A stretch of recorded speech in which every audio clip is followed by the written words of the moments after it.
श्री राम।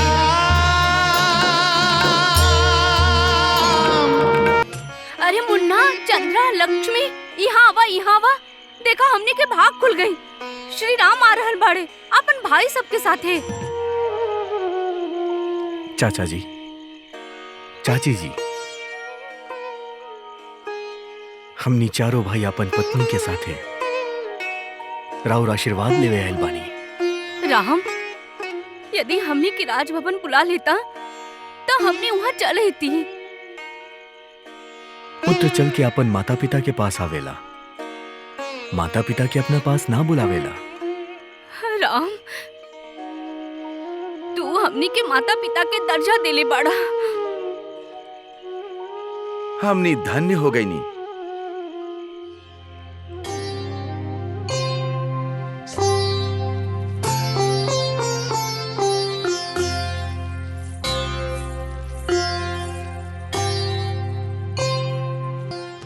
आवा राम।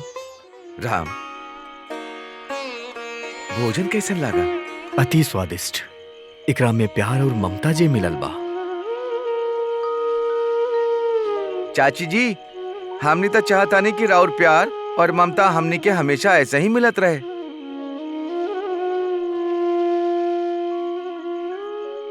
अब हमनी के आज्ञा दी।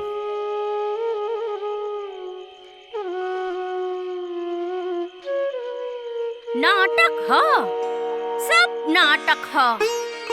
प्रजा के आशीर्वाद लेवे जाए के बा, काहे? सब समझा तानी हम। का समझे ताड़ू मंत्रा? राम के कुटिल बात। मंत्रा, हम तरह से कितना बार कहले बानी, हमार राम के विरुद्ध कुछ मत कहल करा। काहे हमरा के क्रोध दिलावेलू? राउर राम, अरे वाह! तका हमार भरत बिन माँ के बेटा ह। मंत्रा, तू हमेशा टेढ़ बात काहे करेलू? ए विश्व में तू पहला औरत होगू जी हमार राम के कुटिल कहेलू। और रउआ ए विश्व के अंतिम माँ हई, जे आपन पुत्र से अधिक आपन सौत के पुत्र के प्यार करीला। महारानी, अब हमार बात ध्यान से सुनी। राम अब अयोध्या के राज सिंहासन के सपना देखे लाग गइल बा। हमार राम सत्य के उपासक है मंत्रा। सत्य के राह पर चलेला, सत्य बोलेला और सत्य के ही आचरण करेला। तब फिर उस सपना कैसे देख सकेला जोन भ्रामक होखेला? कैसन चिपा बा राउर, जोन राम की स्तुति करे में थकबे न करेला। परंतु हम रउआ के सत कह रहल बानी महारानी। ई राम जौन प्रजा से आशीर्वाद लेवे के नाटक कइले बा, ऊ एहे से ताकि प्रजा ओकर जय जयकार करे। हमार राम आशीर्वाद लेवे जाइत चाहे ना जाइत, प्रजा तो ओकर जय जयकार करवे करेला। महारानी, राउर बुद्धि भ्रष्ट हो चुकल बा। एह से रउआ आपन पुत्र भरत के हित अनदेखा कर रहल बानी। परंतु सत्य त ई बा कि राम महाराजा के ई दर्शावल चाहता कि अयोध्या के प्रजा ओकरा के कितना चाहेला।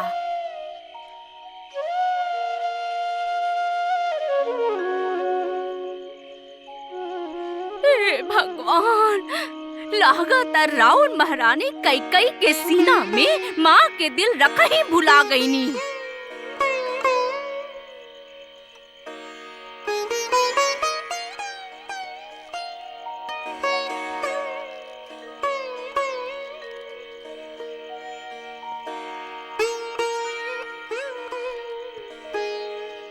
महाराज, एकर आवश्यकता नहीं है सुमंत। रात के समय नगरी में घूमम महाराज। मुकुट न पहने के यही कारण बा सुमंत। हम नहीं चाहत कि रात के समय केहू के ध्यान हमरा ओर जाए।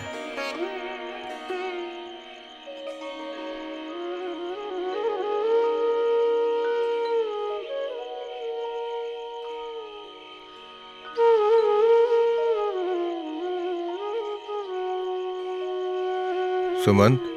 जी महाराज। आज हमरा प्रजा के मन के बात फिर से सुने और जाने के अवसर मिली।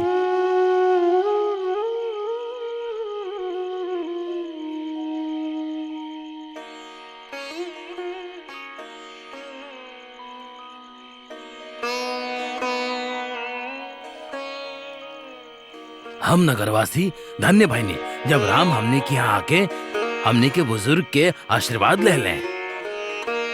भक्त के आशीर्वाद भगवान देवेले।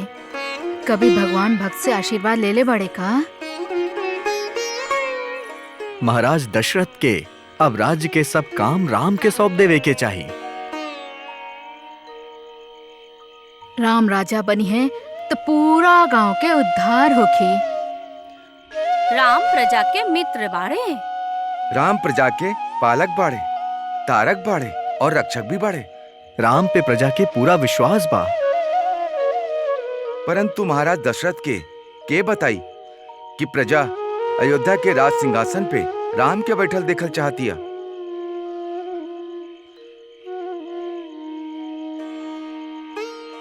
सुमंत, महाराज राम के बारे में प्रजा के मन सुन के बहुत खुशी भई।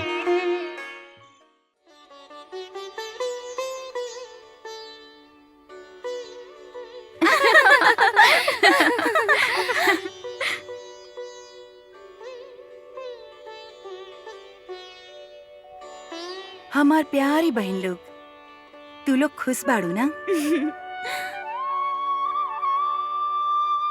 हम चाहतानी काहे ना हमनी आपन खुशी में आपन माँ और पिताजी के सम्मिलित करी। अर्थात हमनी आपन माँ और पिताजी के को पत्र लिखल जाओ।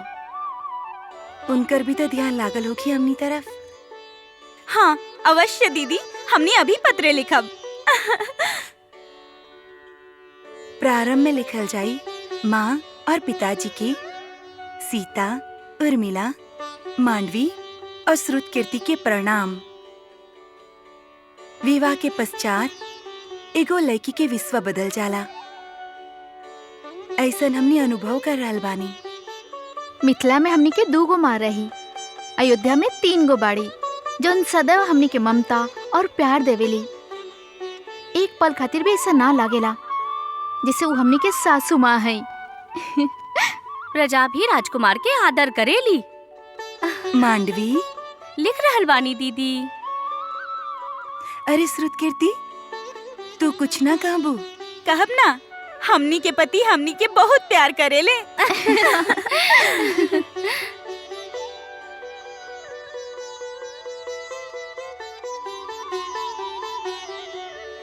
सीते, सुतलू ना अभी तक? रउआ प्रजा के सुतला के बाद सुतेला और रउआ सुतला के बाद हम सुत जाए। सीते, हमरा से कोनो भूल तो ना भइल बाना? हमरा से कोनो अन्याय तो नहीं किए होत तारा पे? ये रउआ कैसन बात कर रहल बानी रघुनंदन? रउआ तो न्याय, धर्म, सत्य, विवेक के साक्षात मूर्ति बानी।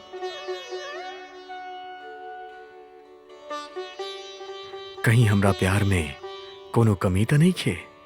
ऐसन काहे पूछ रहल बानी रउआ? काहे कि तू अचानक अपन माता पिता के पत्र लिखले बाड़ू। माता पिता के भला के वो भूल सकेला रघुनंदन? परंतु रउआ कैसे पता चलल? का महारानी माजी बतैली? हमरा पता बा, राउर आपन गुप्तचर यंत्रणा रउवे बनैले बानी। उनका के रउआ गुप्तचर ना, गुप्त मित्र कहिला। सीते, का तू कोनो गुप्तचर यंत्रणा बना लेले बाड़ू?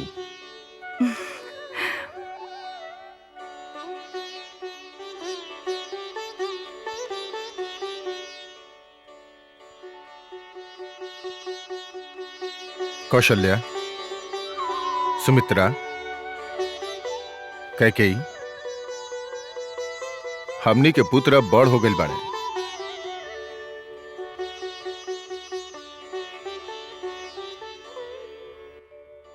अयोध्या के शत्रु सबके दमन कर सकेले, शासन यंत्रणा संभाल सकेले। अयोध्या के संरक्षण कर सकेले और अयोध्या के राज्य कार्यक्रम भी अच्छा तरह से चला सकेले।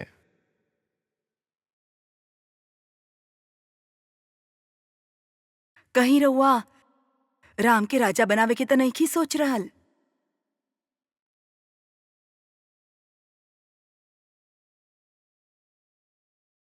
यदि रउआ सोच रहल बानी तो बिल्कुल सही सोच रहल बानी।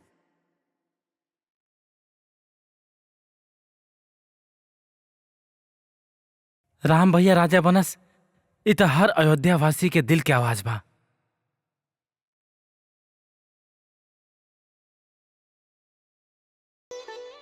रउआ सभे गलत दिशा में सोच रहल बानी। हमके राजा बने में कोनो रुचि नहीं खे। हम तो पिताश्री के छत्र छाया में उनके चरण में रहे चाहत बानी। पुत्र, अयोध्या के राज व्यवस्था चलावे में अपन पिता के सहायता ना करबा? हर स्थिति में राउर आज्ञा के पालन करब। तो ठीक बा, हम निर्णय ले लेनी। भरत कोषाभार संभाली हैं, लक्ष्मण और शत्रुघ्न राज्य के सुरक्षा के दायित्व ली हैं और राम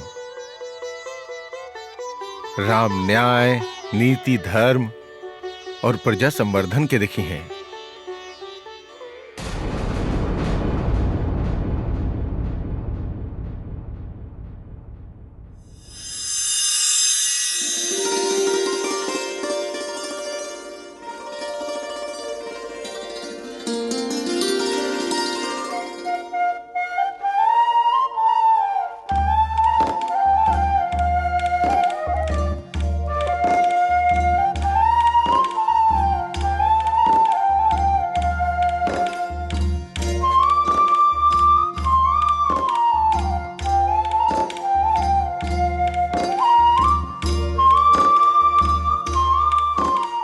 का भइल सोम, थक गईला का? नहीं महाराज।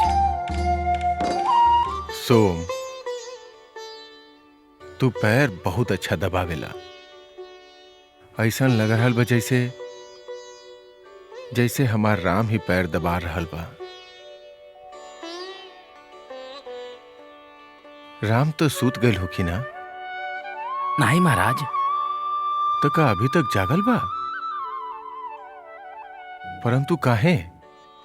जब तक प्रजा नहीं के सूत जात तब तक राजा ना सूतेला महाराज, और जब तक माता पिता ना सूत जाले तब तक पुत्र कैसे सूत सकेला? राम, तू ए समय यहां तो हर विवाह भइल बा, तो हर पत्नी प्रतीक्षा कर रहल होखी। जाके सूत जा। पिताश्री, आज निद्रा देवी हमरा से रूठ गईल बाड़ी। आज रहुआ जोन हमनी चारों भाई पे राजकार्य के भार सौंपले बानी, उसे हमार मन विचलित भइल बा। पिताश्री, का रहुआ गृहस्थ जीवन से मुक्ति पावे चाहत बानी? राम, एक न एक दिन हर केहू के निर्वित होके के ही पड़ेला। ना पिताश्री, रहुआ निवृत्त ना होखब। जे स्वयं निर्वित ना होखेला, मृत्यु ओकरा के निर्वित कर देवेले। ना पिताश्री, ऐसन मत कहीं। हमके राज्य ना चाहिए, हमके राजा ना बने के बा। हमके राहुल आशीर्वाद चाहिए, माता लोग के प्रेम चाहिए। हमरा राहुल छत्र छाया में जिए के बा, जीवन भर राहुल सेवा करे के बा। हमके अपना से दूर मत करी और ना ही रहुआ दूर चाहिए। राम, तू प्रतिदिन वृक्ष देखेला ना पुत्र? वृक्ष में नया फल आवेला, नया फूल आवेला। फिर एक दिन पतझड़ भी आवेला, सब फल फूल गिर जाला, टूट के बिखर जाला, किंतु वृक्ष ऐसा ही रहेला। फिर पुरान फल फूल के स्थान पे नया फल, नया फूल, नया पत्ता आ जाला। जब दिन होखेला तब सूर्य देव हमनी के मार्गदर्शन बनेले। सूर्यास्त के बाद सूर्य देव के स्थान चंद्रदेव ले लेवेले। महाराज अज हमार पिताजी रहन, उनकर स्थान हम लेनी, और अब हमार स्थान तोहरा लेवे के बा पुत्र।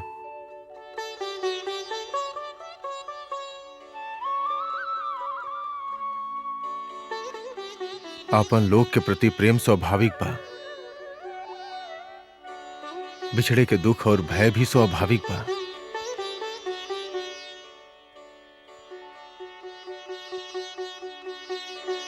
परंतु मृत्यु भी अंतिम सत्य है।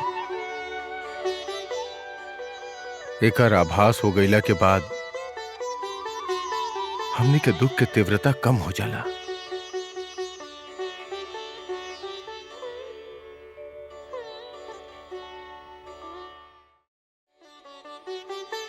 राम,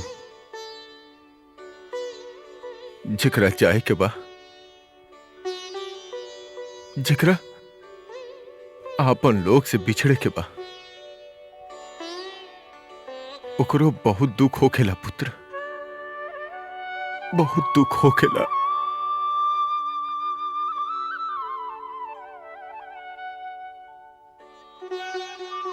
पिताश्री